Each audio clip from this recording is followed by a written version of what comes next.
Hello हमारी YouTube family कैसी है। आशा करती हूँ सभी लोग अच्छे होंगे, स्वस्थ होंगे, मस्त होंगे। और सभी को छठ पूजा, हल छठ पूजा की बहुत बहुत शुभकामनाएं। आने वाली है तो हम उसके लिए तैयारी में लगे हुए हैं। आप लोगों के लिए गीत अच्छे अच्छे लग रहे हैं, आप लोग गीत सुनिए, आनंद लीजिए और खुद भी सीखिए, खुद भी गुनगुनाइए। तो देखिए, इस गीत का भाव है कि छठ माता की कृपा सभी पे बनी रहे।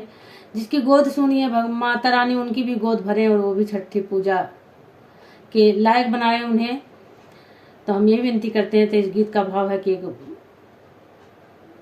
बहन को बच्चा नहीं है, सास न ताना मार रही हैं, तो ऐसा नहीं करना चाहिए। ये सब ऊपर के वाले के हाथ में होता, अपने हाथ में कुछ नहीं होता है। तो ऐसा नहीं करना चाहिए किसी को। सब भी भगवान का नाम ले, ऊपर वाला जरूर देगा। बोलो छठ माता की जय हो। मचिया ही बैठी है, सासु हो तो बाहू वाया, रजकार बाहू वाया, रजकार हो। मोरे सासु दई दे तू चाटा की पियरिया हो, सगरवा हम जाइत हो तो छठी हम पूजीती हो। मोरी सासु दई दे तू चाटा की चुनरिया हो, सगरवा हम जाइत हो तो पूजा हम करीती हो। सासु जे बोला हियो ना पावई हो, ननदा हसी बुअलई हो, ननदा हसी बुअलई हो। मोरी भौजी तोरे न कानोई बिटियावा हो तो छठी कैसे पूजबू हो, तो छठी कैसे रहबू हो। मोरी भौजी तोरे न कानोई बिटियावा हो तो छठी कैसे पूजबू हो, बरात कैसे करबीबू हो। सासु जनी कारी दुवरवा हो, नना द पीछा वरवा हो, नना द पीछा वरवाई हो।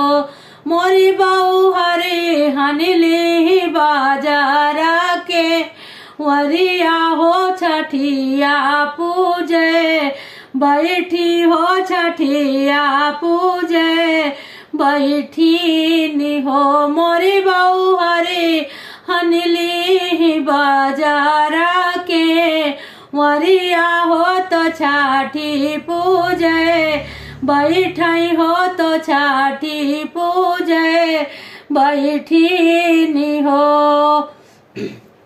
देखिए, अंगना में खोदाली सगारावा हो तो कुसावा गड़ावई हो, तो कुसावा गड़ावई हो। मोरी सखिया मटिया के बनाई पुतलावा हो, तो मुहावा धुलावई हो, तो मुहावा धुलावई हो। मोरी सखिया मटिया के बनाई पुतलावा हो, तो मुहा धुलावई हो, तो मुहावा निहारई हो।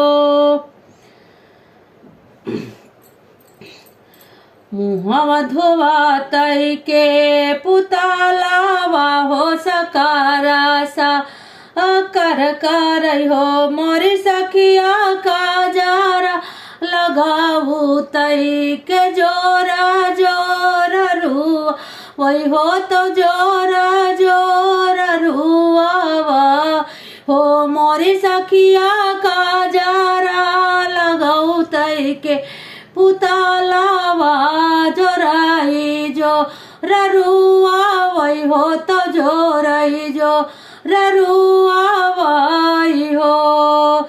सासु जे दुआरा से आवई हो ननदा पीछवारा वा हो ननदी पीछवारा वाई हो मोरी बौहर खो लो बाजारा के मारिया हो ललन कहाँ वरुआ वही हो गधेला का वरुआ वही हो मोरी बौहर खोलो बाजारा के मारिया हो ललन कहाँ वरुआ वही हो गधेला कहाँ वसुसु काई हो।